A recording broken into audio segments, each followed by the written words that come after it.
It should have been the zenith of his career that fateful night backstage in Knoxville, Tennessee in the summer of 1977. Instead, it was a coup de grace that led to his exit from the supergroup that he helped create. The story behind the song that was the crowning achievement for one of the most beautiful voices of the 70s, and the infamous incident that centered around one of the most recognizable songs in classic rock history, that sealed this artist's fate as a member of one of America's greatest bands. It's such a compelling story coming up next on Professor of Rock. Hey, music junkies, Professor of Rock, always here to celebrate the greatest artists and the greatest songs of all time. You know, if you remember that yearly landmark decision of which character from pop culture you would be for Halloween, especially in the 70s and 80s, those crazy costumes they had, you're going to dig this channel of musical nostalgia. Make sure that you subscribe below right now and click the notification bell so you know which of our videos drop, our newest interviews and videos. Also, we have a Patreon. You're going to want to check that out. There you'll find an additional catalog of exclusive content. You can even become an honorary producer to help us curate this music history. It's so important to keep the music alive. So it's time for another edition of our show, Number One in Our Hearts. This is the program that honors songs that were so undeniably great. They absolutely should have been number one on the Billboard Hot 100 chart. But for whatever reason, sometimes it's lack of marketing, radio play, or label support, or just sheer stupidity, the song came up short. Today, it's a band who has had their share of number one hits, a lot of hits. But this is one that it's a no-brainer and one of their most beloved songs. It comes from the amazing Eagles. Again, one of the most successful bands of the rock era. We're also one of the most tumultuous.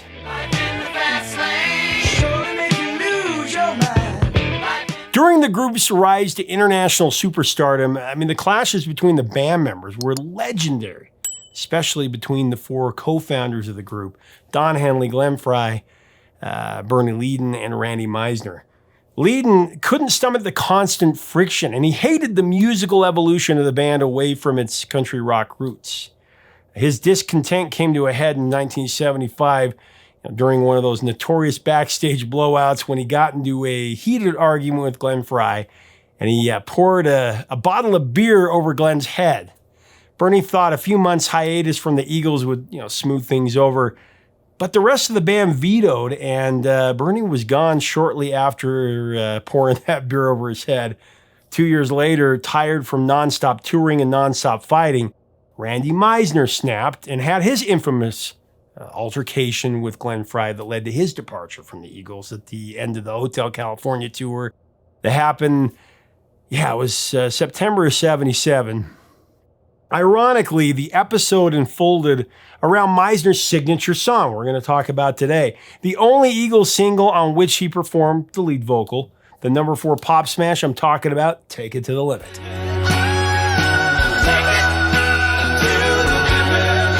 Randy Meisner was born in 1946 in Scottsbluff, Nebraska, the largest town in the state's panhandle.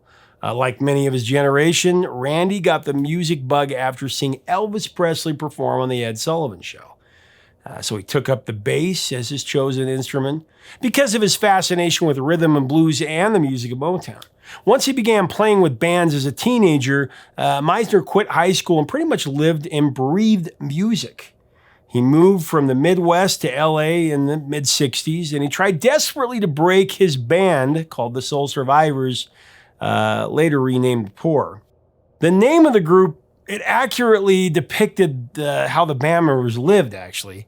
They endured what Randy called a hard scrapple life. He recalled that they never had any money, they were constantly hungry, and they were actually homeless. When the Poor dissolved, Randy hooked up with Richie Furay and Jimmy Messina as a member of Poco. Foreshadowing the frustration that he encountered with the Eagles, Randy was angered by his lack of involvement and acknowledgement by Furay and Messina on Poco's debut LP, Picking Up the Pieces, and he quit the band. Randy's image was actually removed from the album's cover art, and it was replaced by a dog. Randy's bass parts were left in the recording, but the remaining members of Poco, they also took out Randy's vocals and replaced them with vocals by George Grantham.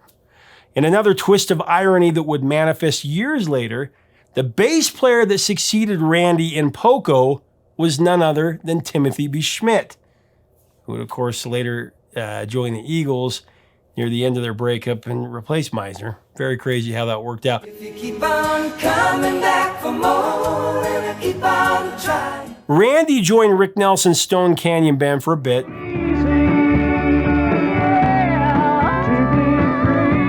Then he was recruited to play alongside Frey, Henley, and Ledden as Linda Ronstadt's backup band. Of course, it was the origin of the Eagles. The combination of fellow Midwesterners, Frey, Bernie Ledden, and Meisner, along with Texan Don Henley, proved to be uncanny. The harmony created by that foursome was just incredible, and it was just that mesmerizing ingredient that got Eagles signed and instantly captivated audiences across the world. Now, Randy believed that it was chemistry that made the Eagle harmony sound so perfect. The guys relied heavily on Randy's astonishing octave range, just a beautiful voice. That gifted scale was instrumental to the harmonic magic heard on many of the most popular Eagle tracks. I mean, there's Take It Easy, and the band's first #1 single, Best of My Love. Easy, take it easy. My love, the best of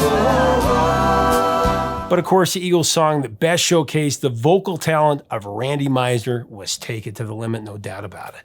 I mean, Randy's soaring falsetto in the recorded track's refrain is one of the most sorely underrated performances of the rock era.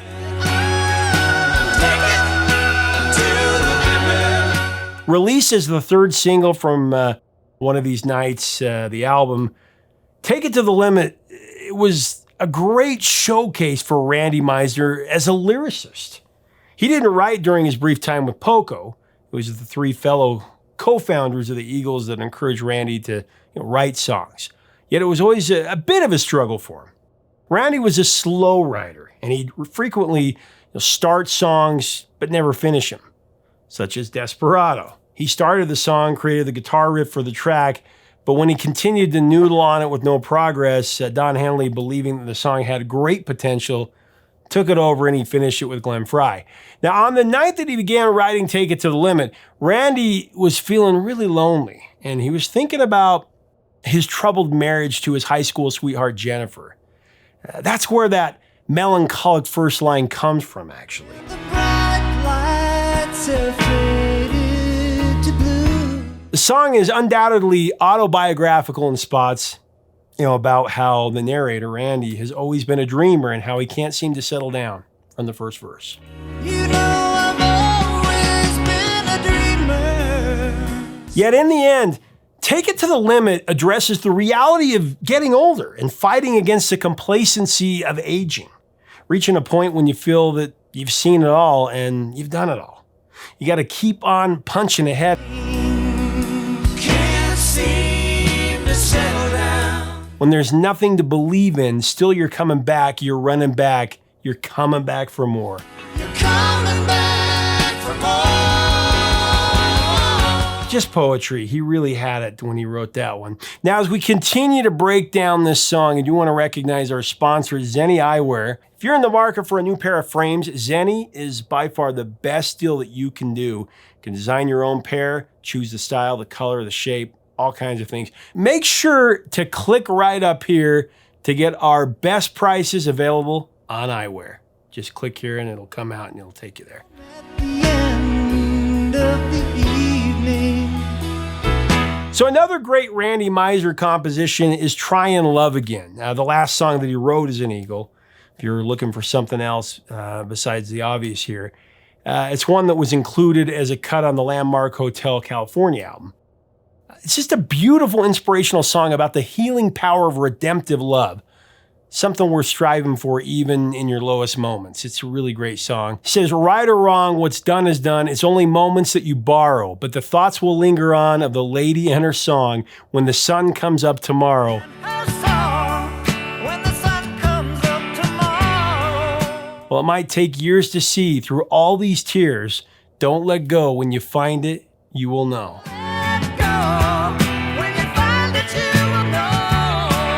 With a shy, humble demeanor, Randy Meisner was really well thought of, and his peers loved working with him because he was just such a gentle soul. Don Felder, another Eagle exile, he referred to Randy as the sweetest man in the music business, his direct quote. That was pretty much the consensus from virtually everyone that worked with Randy Meisner, from Jimmy Messina to Linda Ronstadt to James Taylor to Richard Marx. So let's talk about the covers. Take It to the Limit. It's been covered most notably as a fiery gospel-powered rendition by Etta James.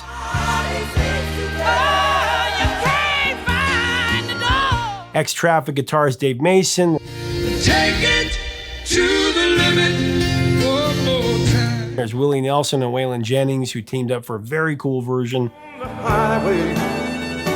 Show me a sign. And Randy actually reimagined Take It to the Limit for his first solo album in '78 with teen heartthrob David Cassidy as a surprising choice to sing backup vocals there.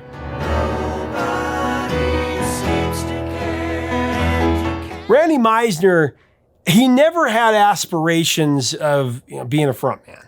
He loved to collaborate, but he preferred to stay much in the background. And, he let Henley and Frey get the spotlight. But on Take It to the Limit, it was Randy's turn to take center stage with that song. In the studio, Randy would effortlessly hit those challenging high notes. But like his hero Elvis Presley, Randy had crippling bouts with stage fright. He worried that he would fail while singing the track in front of a live audience. Such a high note. After Take It to the Limit became a big hit, the band added it to their set list, much to Randy's chagrin. When it came time to perform the track, Don Henley and Glenn Frey would step aside and they'd turn the spotlight completely over to Randy. And somehow, he quelled his fear and he pulled it off every time.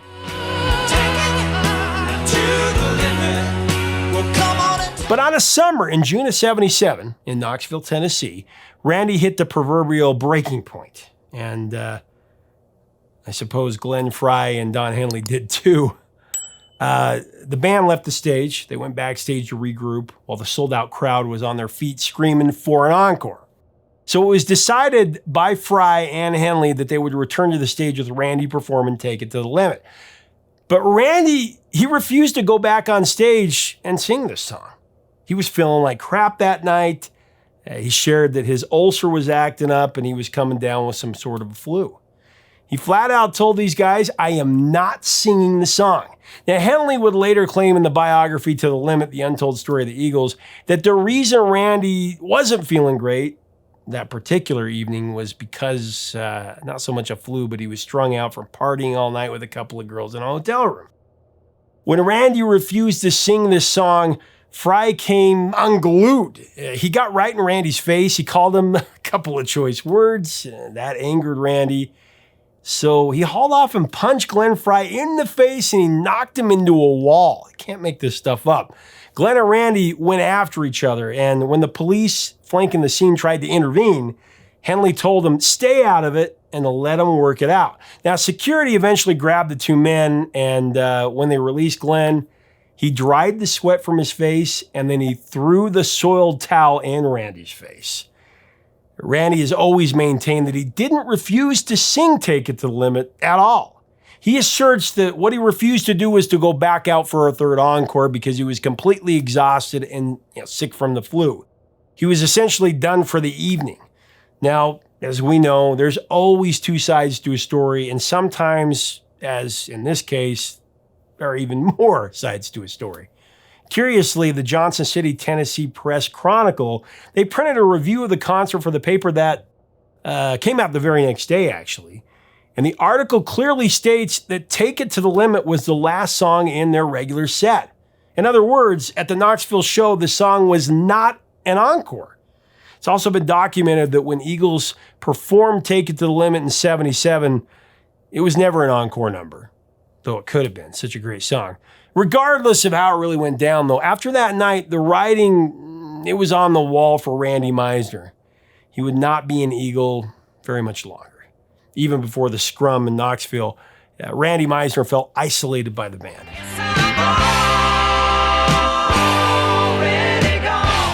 Tension within the band went steadily downhill from there, when the individual band members began riding to and from gigs in separate limos. It's never a good sign. At the end of the Hotel California tour in September of 1977, Randy Meisner, he officially left the band, and then he started his solo career. Once again, he was replaced by Timothy Schmidt, who has been an Eagle ever since then. I can't tell you why. Randy released his self-titled debut album in 1978, and in 1980 he dropped his second record. It was called One More Song, and he scored his first solo hit. It was a duet with Kim Carnes titled Deep Inside My Heart. That one peaked at number 22 on the Billboard Hot 100, giving him a big hit there.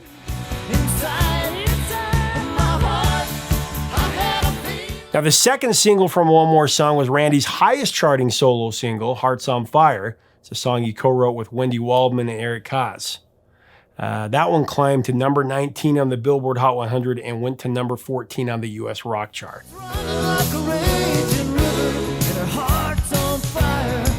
Never Been in Love in 1982. That was his last single to chart, plateauing at number 28. That was from his third solo LP.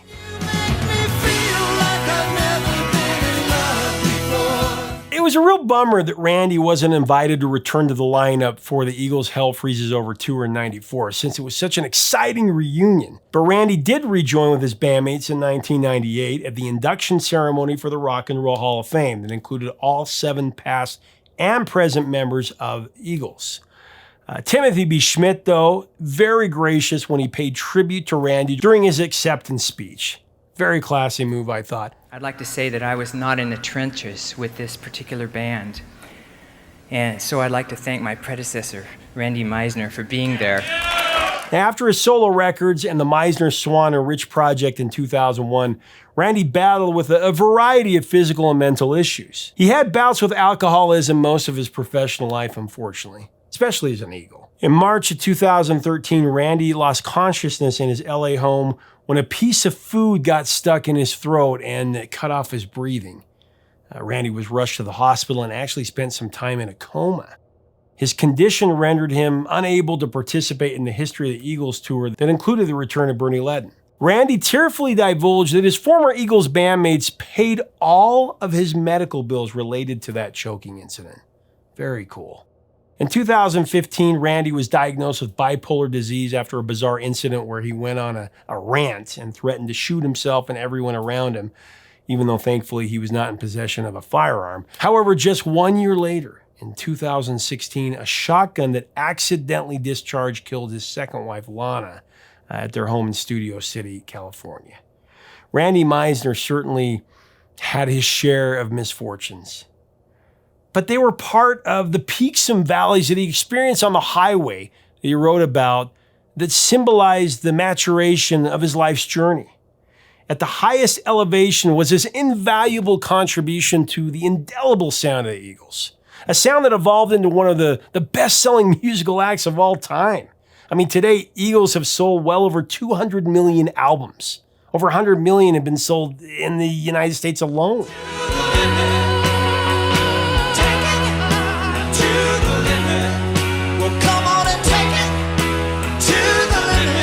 I mean, to be able to say that you were a co-founder, you were helping to create the blueprint of something as magical and as monumental as the Eagles in music history, it's a remarkable achievement indeed.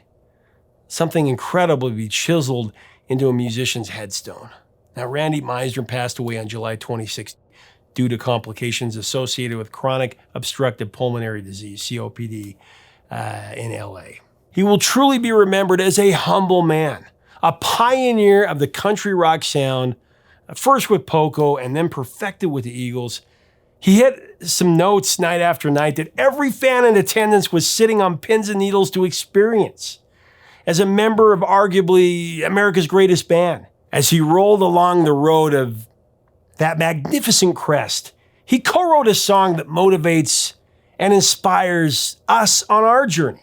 The full celestial range of his glorious vocal ability that he manifested on Take It to the Limit. It will ring resoundingly with us forever.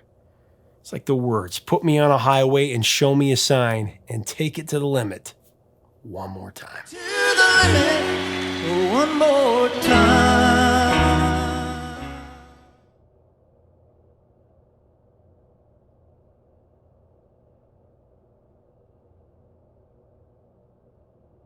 Thanks so much for watching. Leave us a comment about Randy Meisner and take it to the limit.